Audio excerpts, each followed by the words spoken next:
The House on the Hill by Elizabeth Laird. Part 1.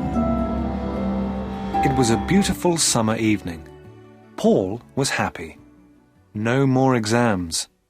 College was finished. Now he needed a job.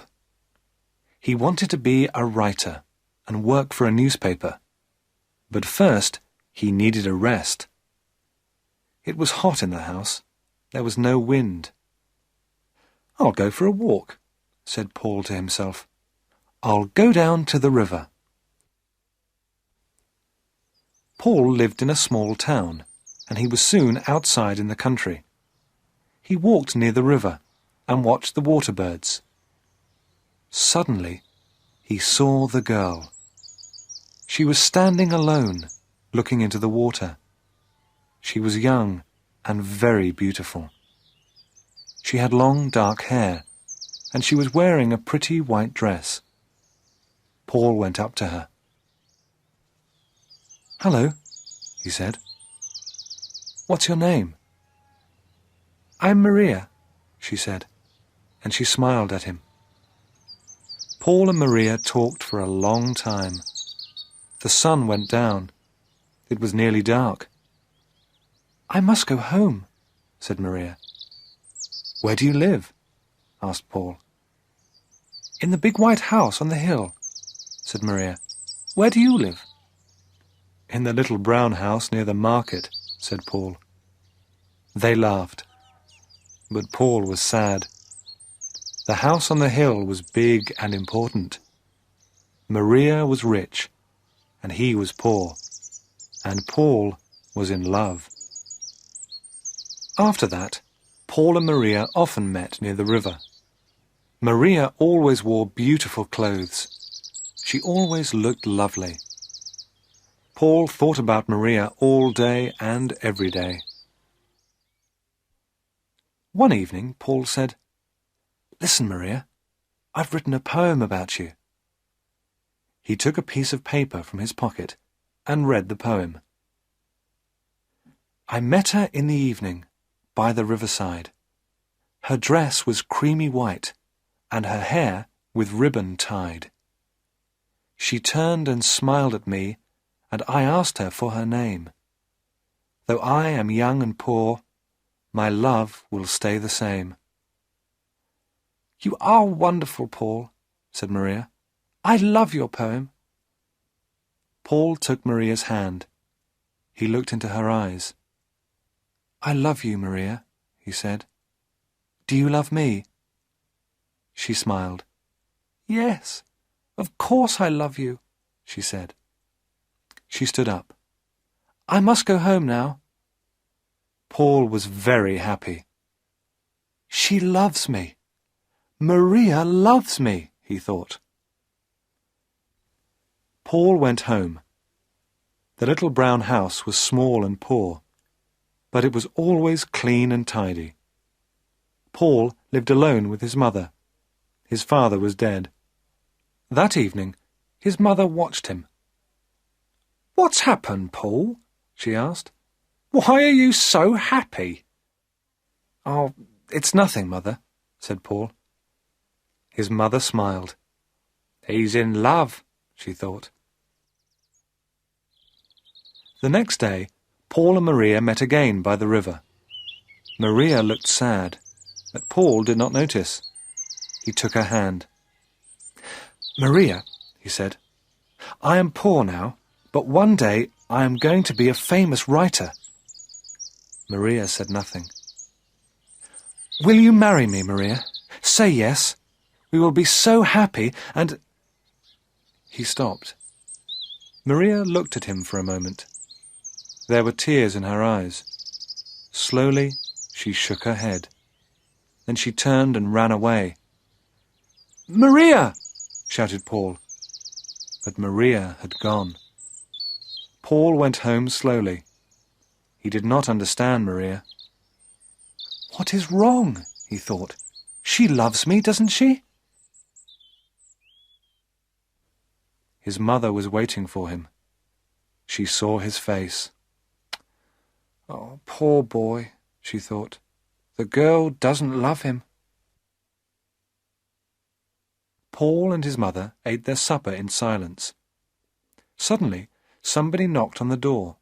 Paul opened it. A man in a servant's uniform stood outside. "I'm from the house on the hill," he said. "My mistress wants to see Paul."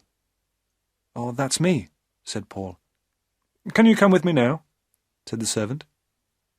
"Yes," said Paul. He was excited.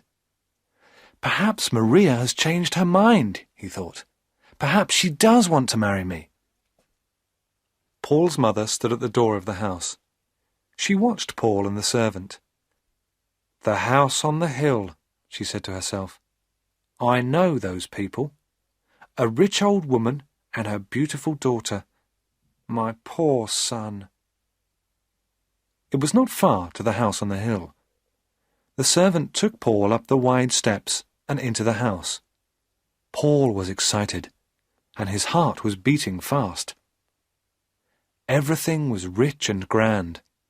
There were beautiful carpets, pictures and mirrors. Paul saw himself in a mirror. He looked terrible. This place was so rich, and he looked so poor. The servant opened a door. Paul went inside. An old lady was sitting in a big chair. Maria stood behind her. The old woman was ugly. Her eyes were small and cold, and her mouth was thin and hard. Her old hands were covered with big rings. She looked proud and angry. Paul looked at the old woman, then at Maria. "What an ugly old woman," he thought. "Is she Maria's mother?" "So, you want to marry my daughter?" the old woman said. Her voice was hard. Paul looked at her bravely. "Yes," he said. "I love Maria, and I want to marry her." The old woman laughed. "You? A poor student? No money, no father, nothing? My daughter will never marry you." Paul said nothing. He looked at Maria. She did not look at him. "I am poor now," he said, "but one day I'll be a famous writer." The old woman laughed again. "No," she said, "my daughter is not for you. She is going to be married soon. You will never see her again." The old woman got up and left the room. Maria and Paul were alone. Paul looked at Maria, but she did not look at him. She stood still and did not say anything. Paul went up to her and put his arm round her. Maria moved away from him. "I'm sorry, Paul," said Maria. "My mother is right. I can't marry you. I don't want to be poor. I want money and clothes and a big car." "But you love me, Maria," said Paul, "and I love you." He did not understand her. He was angry. "Yes, I love you, Paul," said Maria, "but love isn't enough." She looked at him. Her face was sad. "I'm getting married in 2 weeks," she said. "Goodbye, Paul. I'm sorry." Paul left the big house and ran down the hill to the river. He sat there for a long time. "Maria loves me. I know she loves me," he thought. "But she is marrying another man. She is marrying him for money. It's her mother. Maria is afraid of that ugly old woman. Oh, Maria, Maria, what shall I do?" After a long time, Paul went home. There was a light in the window of the little house. The door was open.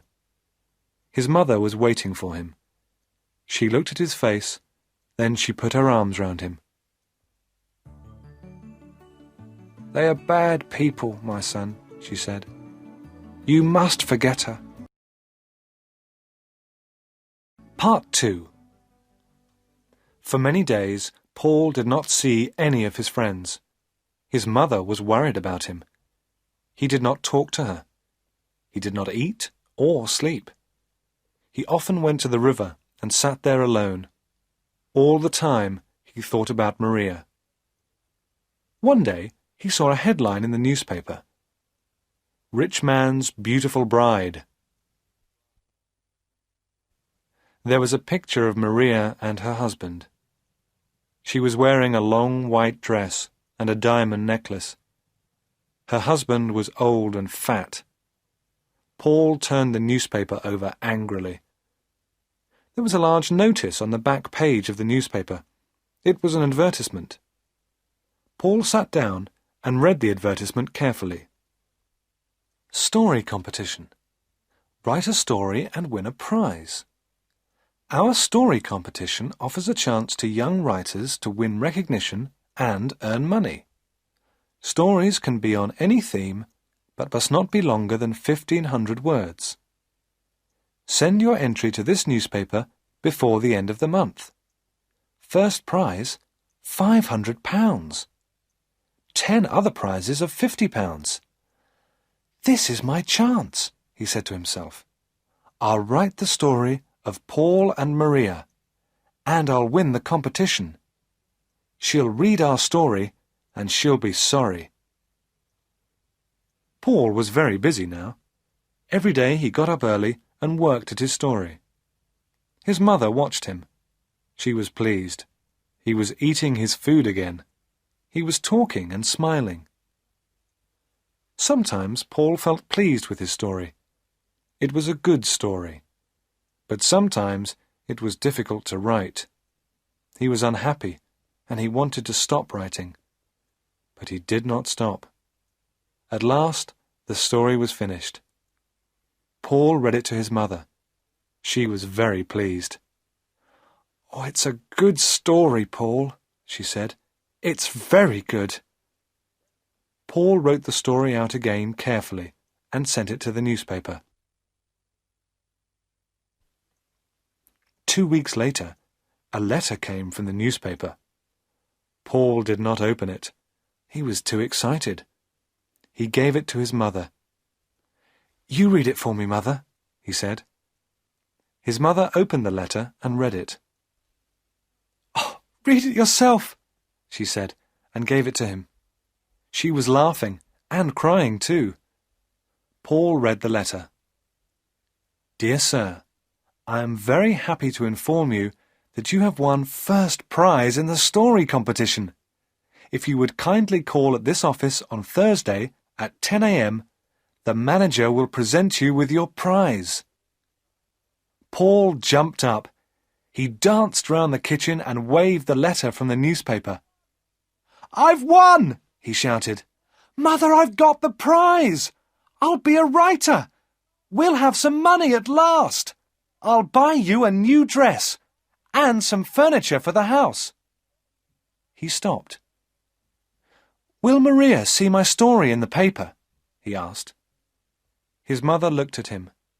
She was not smiling now. "Do you still love that girl, Paul?" she asked. "Yes, Mother," said Paul. "I'll always love her."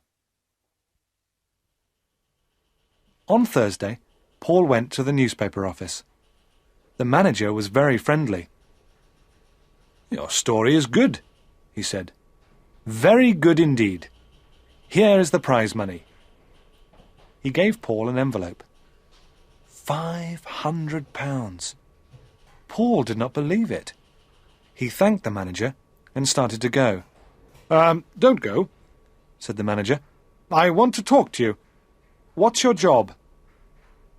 "I haven't got a job, sir," said Paul. "I want to be a writer."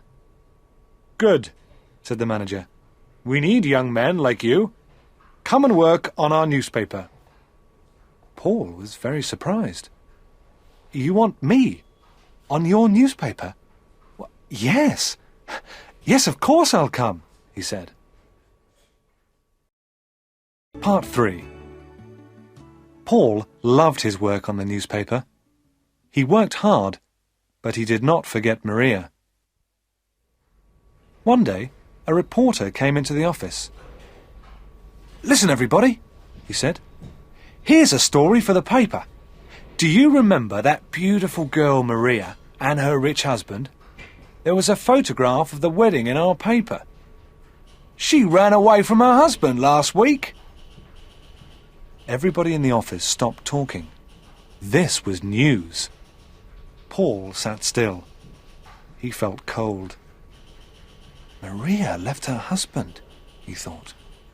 Why? They were married only a few months ago. The reporter was still talking. The girl's mother died last week, he said. She heard the news, and the shock killed her. That ugly old woman, thought Paul. The mother was rich, wasn't she? Somebody asked. Oh, yes. She was very rich, said the reporter. Maria will have all her money, of course.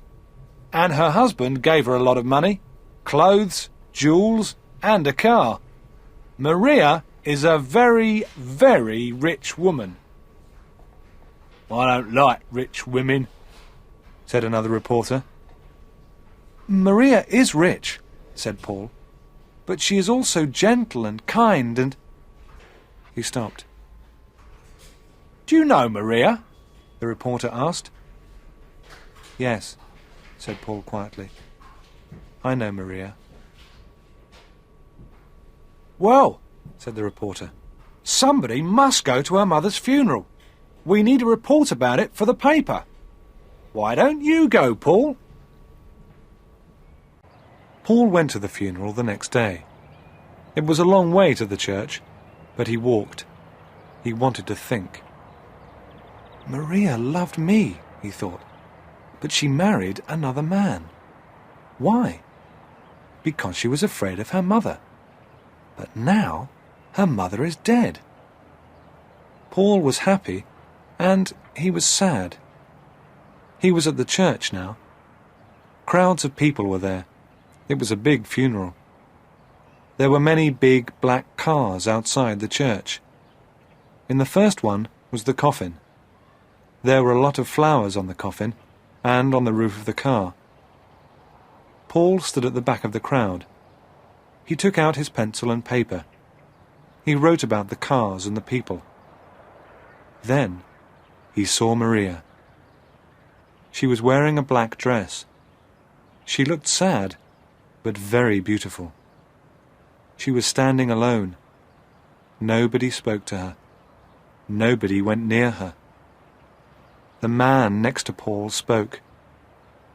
"That's the daughter," he said. "She's a bad woman. She left her husband and it killed her mother. Look at her. Nobody wants to speak to her." Paul said nothing. Poor Maria, he thought. Everybody went inside the church. The funeral began. After the funeral, Paul went home. His mother was smiling. "Good news, Paul," she said. "Do you remember your cousin Elsa? Well, she's coming to stay with us. She's 17 now, and very pretty. You will like her." "Yes, I remember Elsa," said Paul. He did not look pleased. His mother was disappointed. "He's still thinking about Maria," she thought. "Elsa will help him to forget." But Paul did not want to see Elsa. "I must see Maria," he said to himself. "I must talk to her." Part 4. Paul wanted to see Maria. He wanted to talk to her. "I'll go to the house on the hill," he thought. "Perhaps Maria will be there." But the house on the hill looked empty. There were no curtains at the windows. There was a big notice on the gate. It said, "For sale." Paul looked over the gate. There was nobody in the garden. Everything was quiet. "I'll get into the house and look round," he thought. "Perhaps I'll find Maria's address. Then I can write to her." Paul pushed open the gate and went up the steps to the house. It was very quiet. He pushed at the front door. It was closed. He walked round the house. There was a window open. Quickly, Paul climbed through the open window. He was excited, and his heart was beating fast. He was in Maria's old home. He remembered her mother. He remembered that terrible evening. But the house was different now. There was no furniture in the room.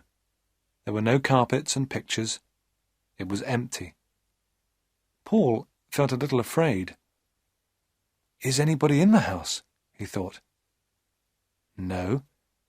He did not hear anything. Quietly, Paul went to the door of the room and opened it. There was nobody there. He went from room to room. All the rooms were big, and they were all empty. At last, he came to a very big room. He stopped. He knew this room. He had met Maria's mother here. He remembered everything. The old woman, her hard face, the big rings on her hands. And now the old woman was dead. Suddenly, Paul heard a noise. Somebody was inside the room. The door opened. Somebody was standing in the doorway. It was a woman. "Maria," said Paul. "Paul," Maria said, "what are you doing here?" "I was looking for you," said Paul. "You were looking for me?" asked Maria. She smiled. "Maria," said Paul, "why did you marry that man?" "Mother was old," said Maria. "I was unhappy here. I never went to parties, never went out. I wanted money. I wanted a good time and friends." "I understand," Paul said. "You were not afraid of your mother. You were tired of her. She was old, and you wanted a new life. But why did you leave your husband?" "My husband," said Maria. "That fat old man. He was stupid, Paul. He gave me money, he gave me jewels, a car, everything. But he didn't like my friends. He liked old people. I like clever, young people, Paul. I like you. You understand, don't you?" "Yes," said Paul slowly. "I understand now." "I'm glad," said Maria. "I was unhappy about you, Paul. I liked you. I liked your funny poems." "My funny poems," said Paul. He stopped. "You loved me, didn't you, Paul?" said Maria. "Do you still love me?" "You are married," said Paul. "You have a husband." "But I don't love him," said Maria quickly. "I want to be free. I want to go to parties and enjoy myself. Come with me. I have money now. We'll be happy together." "No," said Paul. "No. Everything's over." Maria was angry. Her eyes were small and cold, and her mouth was thin and hard. Her hands were covered with big rings. Maria looked like her mother. "I'm sorry, Maria," he said. "I don't love you any more. I loved you very much, but now everything is different. Goodbye, Maria." "But you can't leave me," said Maria. "I want you." "Go back to your husband," said Paul. He looked at her for the last time. Then he turned and walked out of the room.